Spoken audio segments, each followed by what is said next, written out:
Hello and welcome to a special edition of the Gordy and Gubbs Podcast as we look ahead to the Club World Cup. Here in the UK, I'm John Gubba, and over in Seattle, one of the venues when it all kicks off starting next Sunday is the king of all Cockneys, Gordon Hill. Gordon, we haven't recorded an episode since your birthday back in April. How are you? 1 month older, but still following everything and still keeping up and looking forward to seeing what this month actually does with the World Club Cup. Absolutely, yeah. Just to inform everybody who doesn't know about the Club World Cup, I know people are going to start getting more information about it now. Certainly here in the UK, it's been very quiet until this week when stories have started to drop about things happening to do with teams in the Club World Cup. We've got 32 teams. It kicks off with the opening game in Miami. David Beckham's Inter Miami play host to Al Ahly, the team from Egypt. What I can tell you about Al Ahly is the name means national in Arabic, and their nickname is the Red Devils because they normally play in red. Yeah.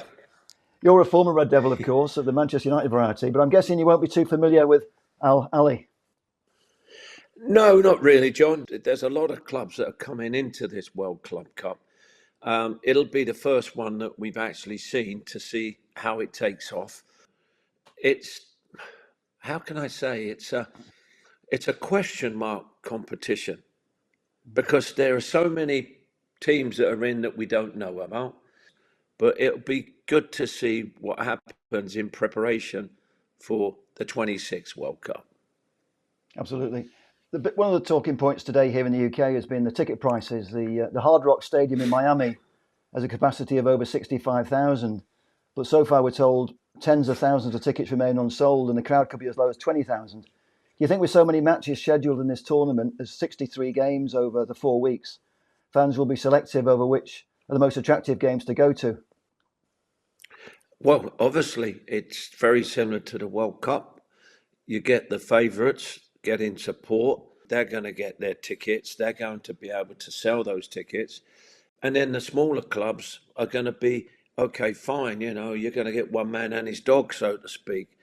And it's going to be very interesting to see how they fathom it out because my first thoughts was to make it affordable for everybody because it's so new, so that everybody can see and get their own idea of what this is going to be. But it seems to me, John, as though they're pricing it out of the market, which you and I spoke about. FIFA were obviously hoping the attraction of Messi in the opening game would do the trick, but it doesn't seem to have worked. And I think fans will know that each team has got 3 games in the group because there's 8 groups, 4 teams in each group, so each team has 3 games. And they've put a lot of eggs into the basket of the TV coverage because DAZN, which is a UK-based company, have paid $1 billion reportedly for the TV rights, and they're going to be streaming it. So they're announcing today it's going to be the biggest sporting event that's ever been streamed. What they're saying is it's going to have the biggest streaming audience of any sporting event in the history of sport, which is quite a big statement, but it's because there's going to be 63 matches and all going to be streamed live on TV, so it's obvious that people will stream it because otherwise they won't be able to keep up with most of the matches. Well, you've just said it. You screen everything that's moving on a soccer field here. You're going to get the audience. You're going to get the curious. You're going to get the people that love the game. You're going to get supporters that want to see their favourite team. So a combination of everything. But I'm saying, how many tournaments do we need? For me, it's what we've talked about before. It's the globalisation of football, and it's where the game's heading. I guess for you in Seattle, there's an extra interest because you've got 6 group matches scheduled there, and 3 of those are the Seattle Sounders games. And the first game is against Botafogo, which is a Brazilian team, which I must admit I don't know much about. But then they've got Atletico Madrid and PSG. So I expect the tickets. I did look on the internet before to see what the price of the tickets were for Seattle, and you can't get a ticket for less than $220. So there is obviously some interest in Seattle. Well, yes, obviously, because it's very Latino based on the West Coast here. So you're going to get those following right the way through. But the cost of tickets, it doesn't match the type of football that's coming, the price of the tickets. It's not like watching a Jimmy Buffett concert or a Taylor Swift concert where they're in and out and gone and you can charge an arm and a leg.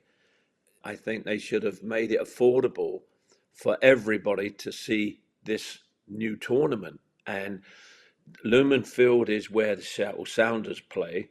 I'm not too far away from it. Will I go? I certainly won't go at $200. I will not pay $200 to watch any game. I've been there, seen it, done it, and I've been part of it. But if it was more reasonable, I could understand why the everyday person would want to go and see those games. The PSG, for instance, would be a game, but it depends upon what players PSG bring. You know, are they going to bring the European champions over, or are they going to play their reserves? So it's a big question, but the name PSG will draw, Madrid will draw, Man City will draw, but Botafogo, you're looking and going, well, okay, fine. This reminds me so much of the North American Soccer League when it first started. We had just as good and better players playing over here at that time with Georgie Best, Bobby Moore, Pele, Beckenbauer. You're talking about the world's best over here. It did a bit for the game, but it didn't do like what we were talking about with Messi. So what? Messi's playing. Okay, fine. You know, they're trying to get all the stars in teams to come over and play. That to me is just looking like an all-star team coming over here to play in a tournament. I think when we talk about how competitive it's going to be, I think that's going to be down to the prize money. I'd like to mention that in a second, but the thing I'd like to say first is that from a TV spectacle point of view, I think broadcasters at their peril will underestimate the role of the fans. For me, fans are the unpaid extras at football matches, because without packed stadiums, that's what makes the Premier League so exciting, because every stadium is packed. And when we talk about pushing the ticket prices up, because it's obviously a big issue here in the UK, especially at my club, Manchester United, where we had an outrage when they tried to put the ticket prices up to £66. I say to the fans, well, stand your ground, because if they have empty stadiums, they'll be paying you to come, because you are literally the unpaid extras. I mean, in the movie business, you don't pay to be an extra, you get paid. I know it's different because it's sport, but it won't work if you're having these matches in front of empty stadiums. But where I think the games will be competitive is because of the prize money, because I'm reading today that the prize money, there's about $1 billion in prize money that's been targeted. Obviously, it's not going to be equally distributed, and I think some clubs could probably get paid more than others to take part. But according to the press here in the UK, the winners could get as much as $100 million for winning the tournament. So I think that's the thing that will make it competitive. Yes and no. To me, I look at it on the other side of it. What stress and strain and safety factors do you come into it with players? We've seen the big clubs all over the country, in England and in other countries, buy players that are 40, 50 million, and now they're maybe coming over to show them off, so to speak. You get one injury, John, and that's 50 million. You have to win the tournament to make it feasible for you and your club.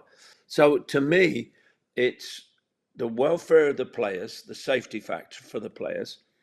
If you're going to bring over all these new signings that you've got and you play them, and say you get an injury to one of these signings and he's out for maybe a season, you've just spent 15 million on a player that is now not playing in the bread and butter league.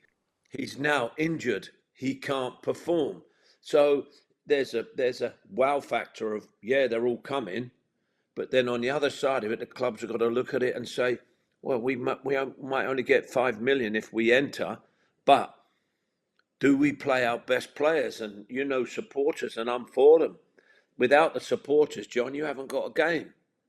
And if you only get, say, 2,000 in a stadium as big as the Lehman Field, that certainly can't pay. And that certainly won't entice the players to perform, because no top player wants to play in front of an empty crowd. It's fact. I played in the reserves when there was one man and his dog. And it's like, you wanted the game to end because it was reserve game to get you fit. The lower division clubs, the clubs that aren't so known, will be, oh, this is great for us. That's fine. Big clubs, what are they going to do? You know, are they going to play their top teams or their top players? And it's going to be a toss-up of a coin for me to see. We'll get the first games out of the way and see exactly what it is. Broadcasters, well, that's TV. That's another world. Personally, I expect it'll get more exciting and more interesting when we get down to the final 16, because you've got 8 groups with 4 teams. The top 2 will go through to the last 16, and that's when you're going to get the heavyweights taking part. Yeah. And, you know, I suppose at the end of the day, it's really down to how highly the football clubs rate the competition. Do they just see it as a pre-season game, or do they see it as a trophy that they want to win? And obviously, FIFA want to build this up as a major tournament that happens every 4 years. They want to make it into something with status. So I suspect from what you're saying, Will, you don't see it as a competition with status at this time.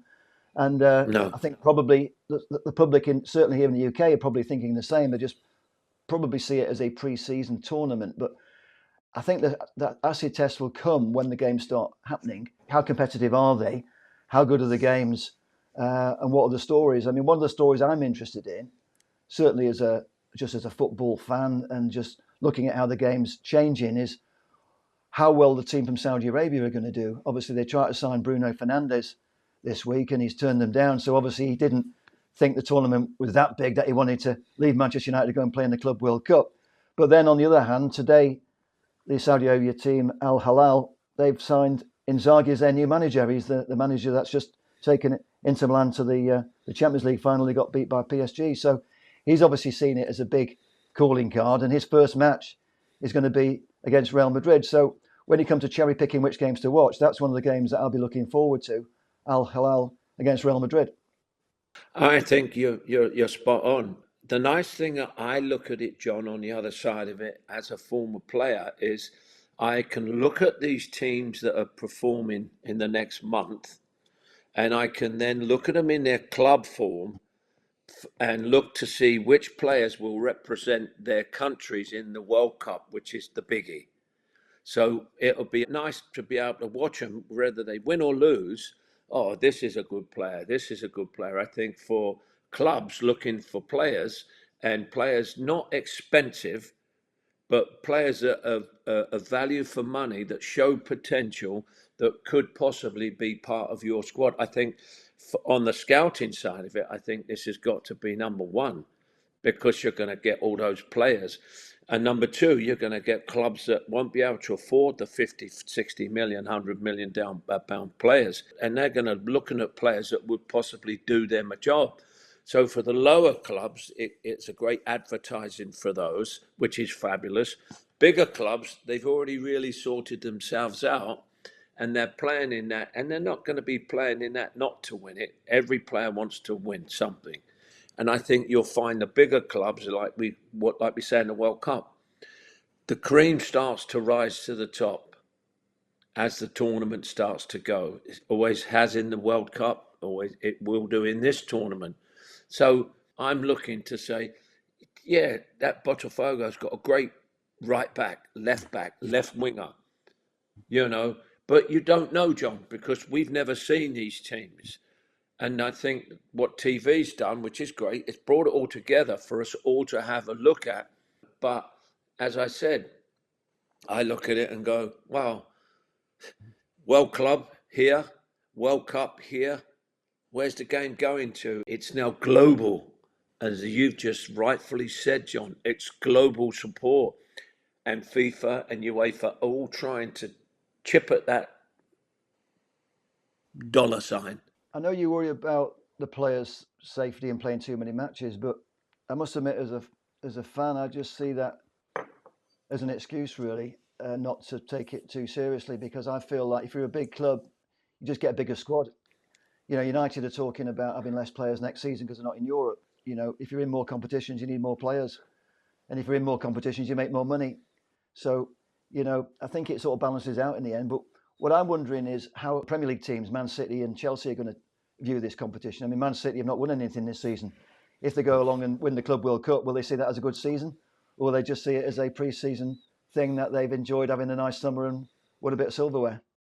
In my day, you played the European club champion against a South American club champion, and that was one game put somewhere. I done Tokyo in Japan. That was a one-off, but nobody really put any spotlight on it, so to speak. It was okay, you're a club champion, but there could be tons of those. What I'm finding here is the Club World Cup here at this moment is catering for the bringing of the Messis. And if there's not a space, they're going to make a space for these clubs without really having to win anything. Does it make a mockery? Yeah, because we got the World Club Cup. We'll play that, but we'll get this player, and he'll be able to play for us over there. I understand what you're saying, and but I think America can get away with it because they're the host nation. So you've got Inter Miami, who are in there as a sort of wild card entry because of Messi. But the reality is, he's done it all, and how seriously is he going to take it? I would have thought younger players are going to take it more seriously than Messi. He's just there as a token player, and I think the mere fact that they haven't sold the tickets for the first game, it's answered the question, hasn't it? But I think people will view the competition totally differently after it's been staged, because at the moment we've got nothing to judge it against, because we've only had the games like what you've taken part in, where it's been a one-off game at the end of a season between a European team and, say, a South American team or an Asian team or whatever. But this is basically a club version of the World Cup. So in theory, it could be fantastic, but it's only fantastic if the fans take part and the players take part and compete at the highest level. So if the tournament does kick off and it is very competitive and we see some great games, and then the team that wins it feels like they are the champions of the world, I'm sure they will market it that they are the champions of the world, because whoever wins it is going to milk it fantastically. And I think, for me as a Manchester United fan, it's sort of a sign really of the how far we're falling behind the rest of the clubs in the Premier League, because not only we're nowhere near taking part in the competition, but the mere fact that we're not taking part means that financially United are falling further behind our rivals, because Man City and Chelsea potentially could make up to £100 million each.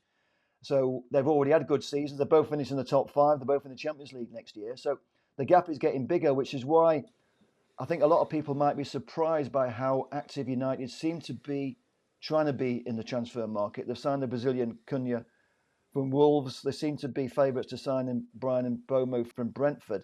I don't believe any speculation until the player's signed and you see him at Old Trafford. But I do feel like United, because they're not in Europe next year, they've got a bit of a shock, and they've got to go out and spend money, which they probably wouldn't have spent so much money if they qualified for Europe, because it's all about the most important people at the football club these days, as we've talked before, the accountants. And they know financially, if they get cut adrift from these competitions, if they're not taking part in Club World Cups, they're not taking part in Europe. They're not earning.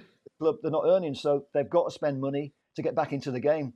So in my eyes, I see the Club World Cup as being something to aim for 4 years away from now, because I've got a feeling that it will do really well, and I think the teams that take part in it will enjoy taking part in it. And I think when we get down to the last 16, it will be competitive, and I expect we will see some good games. I'm sure we'll see some rubbish games as well, and maybe the opening game between Inter Miami and the Egyptian team will be one of those games that you instantly forget. But I do suspect that there's going to be some really interesting games between now and the end of the tournament. Yeah, I totally agree with you. I think there's going to be good games, bad games, games that you don't want to watch, games you turn off the TV, games that I certainly will be watching. I'm certainly going to be watching. I'm not so much watching the clubs, I'm watching the players. That's what I'm interested in, to see what the next generation of player is going to be, what type of football they're looking at playing, how you're going to adapt that into the game. Is this World Club going to be something that you can get ready, and then it gives all the countries a good chance to look at players that they're going to represent their countries, or the young players coming through? I'm going to be working with one of the channels here just to give an update of how they're playing, what they're playing. And I think it's like you said, John, it's going to be speculation all the way through this to see if it was a success, if they needed to polish up on this, polish up on that, putting everything in place so that clubs want to play.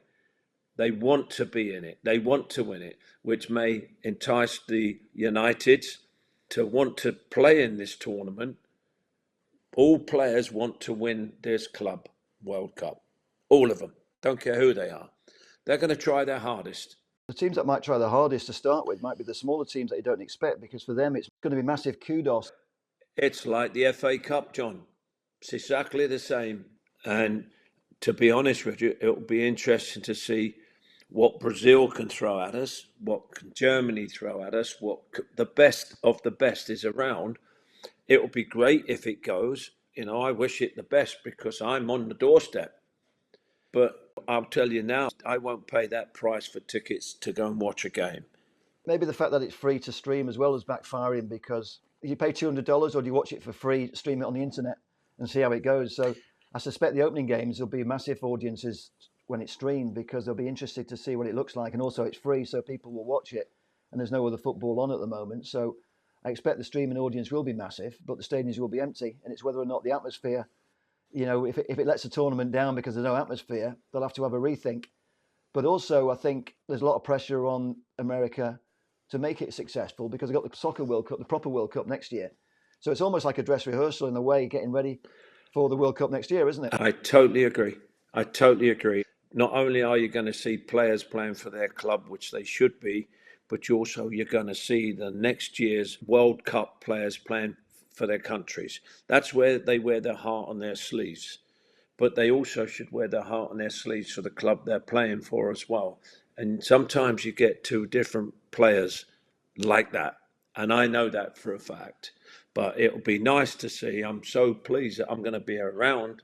It's in the season at this moment where I'm doing my soccer camps as well.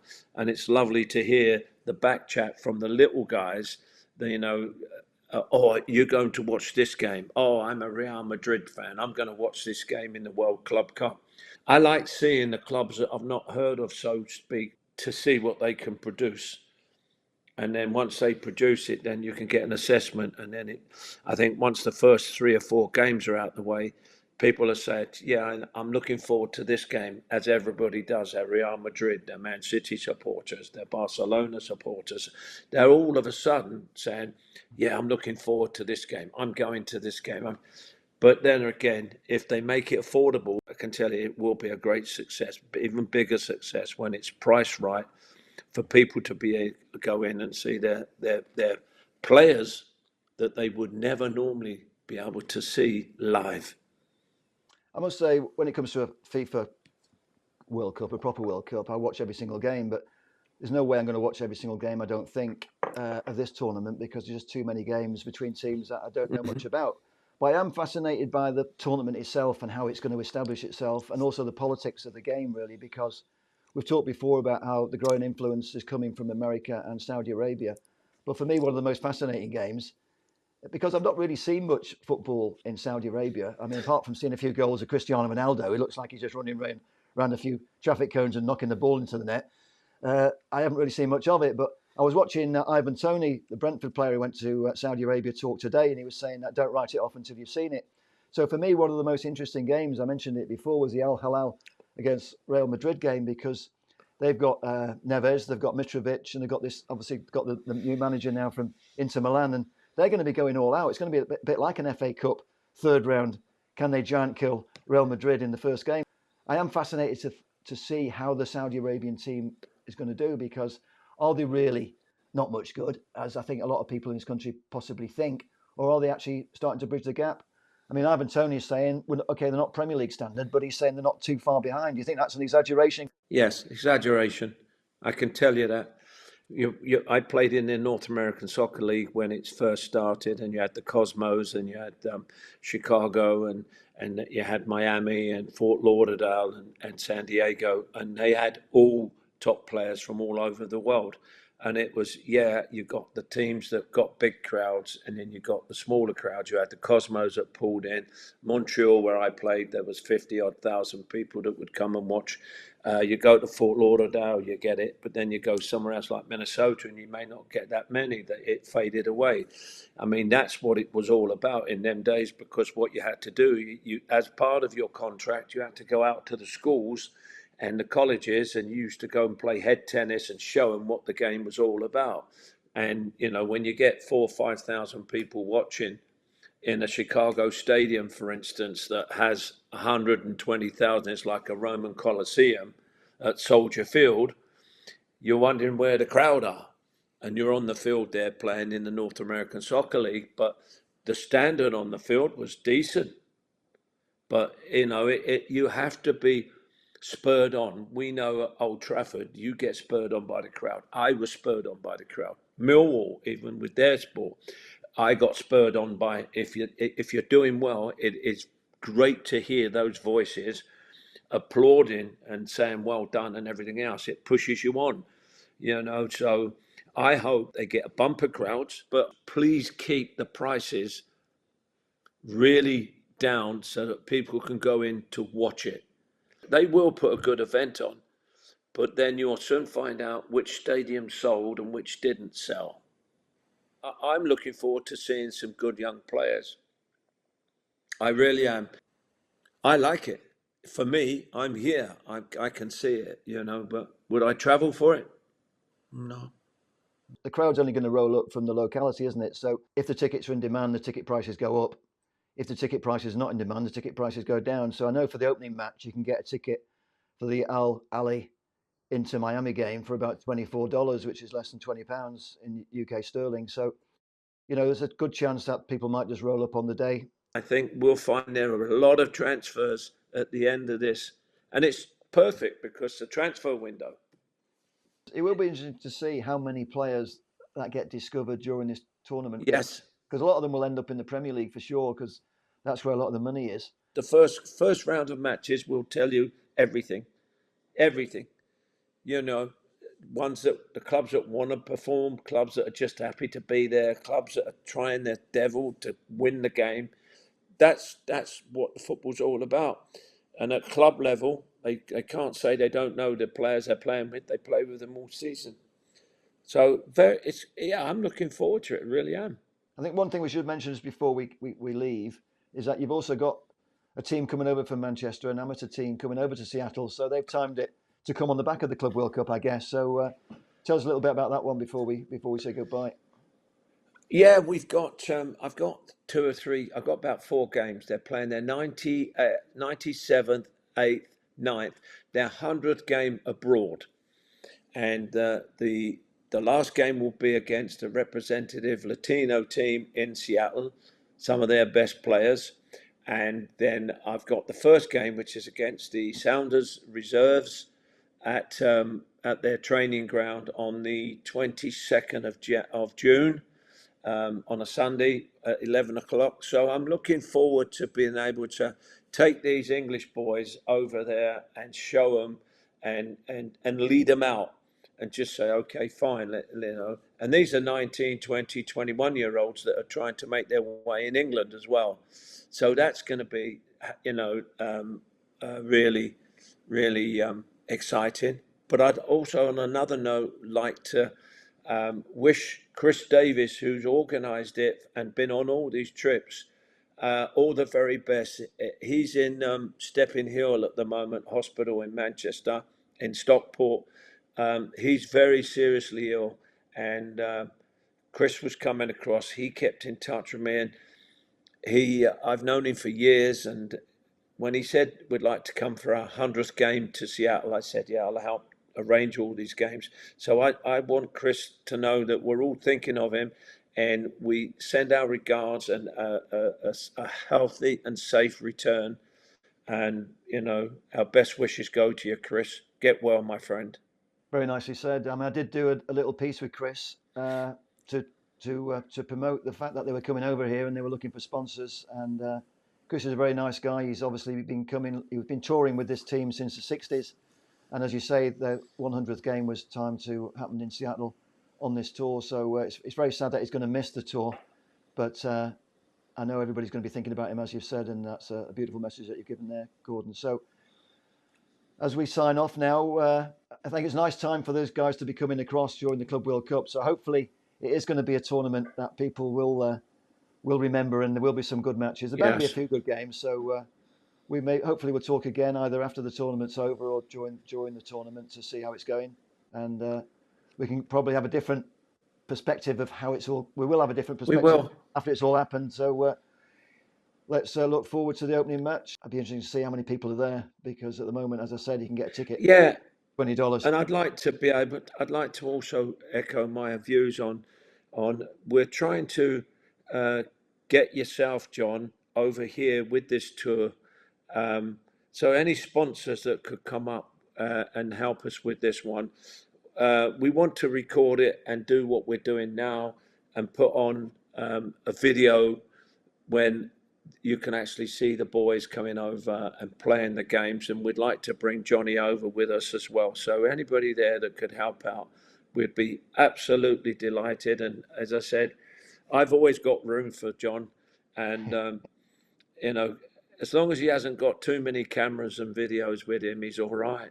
But I would just like to say, if anybody there could sponsor us on this one, I'll be most grateful. And that's from myself, Gordon. That's Gordon. I mean, it will be very much lastminute.com, but the camera bag's ready.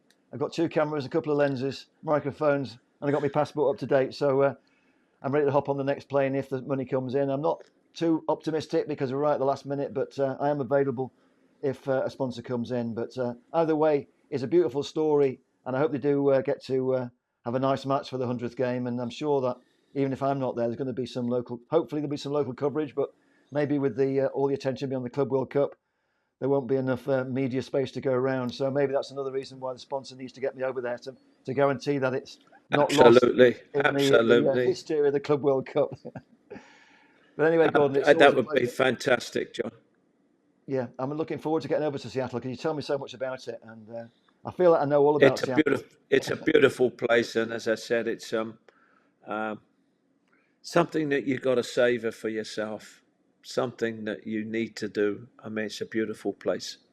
It will be a pleasure for me to show you around and take you out onto the trails and up to the mountains, and I'll take you to the volcano.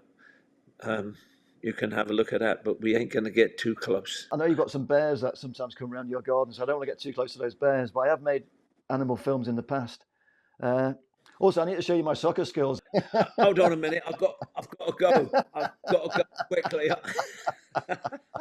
Hold on a minute. Someone's calling me. I got a message from Steve Coppell actually saying it was a crap penalty and a crap goalkeeper, but I did score in front of the Stretford end. That's true. Yeah. Oh dear. But no, it'd be great to have you on board. Let's keep our fingers crossed. And as I said, I'm looking forward to this World Club Cup.